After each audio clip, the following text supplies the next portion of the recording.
చిత్తూరు జిల్లా వీకోట మండలంలో రాష్ట్రీయ స్వయం సేవక సంఘ్ 100 ఏళ్లు పూర్తి చేసుకున్న సందర్భంగా ఉత్సవాలు నిర్వహించారు.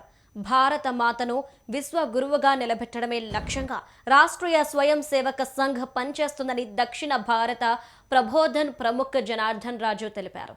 1925లో నాగపూర్లో చిన్న మొక్కలా ప్రారంభమైన ఆర్ఎస్ఎస్ నేడు ప్రపంచంలోనే అతి పెద్ద స్వచ్ఛంద సంస్థగా ఎదిగిందని వారు కొనియాడారు.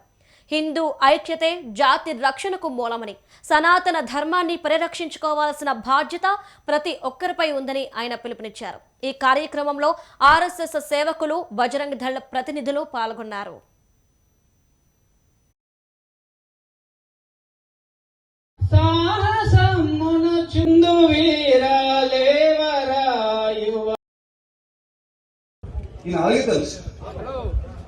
కానీ మన కుటుంబంలో ఎన్ని బంధాలు, ఎన్ని అనుబంధాలు, ఎన్ని సంబంధాలు ఉన్నాయి.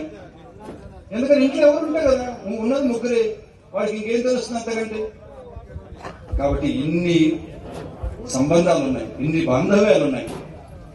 కానీ కుటుంబంలో ఒకరితో ఒకరు అడ్జస్ట్ అవ్వడము, ఒకరి కోసం ఒకరు జీవించడము.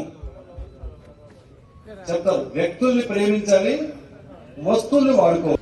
గతంలో మన ఆంధ్రప్రదేశ్ లో ఉండే ప్రభుత్వాలు తిరుమల తిరుపతిని 7 కొండలు కాదు 2 కొండలే, మిగతా 5 కొండల్లో మేము హోటల్ పెడతాం, లాడ్జీలు పెడతాం, పబ్బులు పెడతాం, క్లబ్బులు పెడతామని చెప్పి నిర్ణయం తీసుకుంటే మొత్తం దక్షిణ భారతదేశంలో ఉండేటువంటి అన్ని రాష్ట్ర ప్రభుత్వాలతో రిటైర్డ్ జడ్జెస్, ఐఏఎస్, ఐపీఎస్, కలెక్టర్లు ఇలా దేవాలయ భూముల్ని మనం రక్షించుకోవాలి.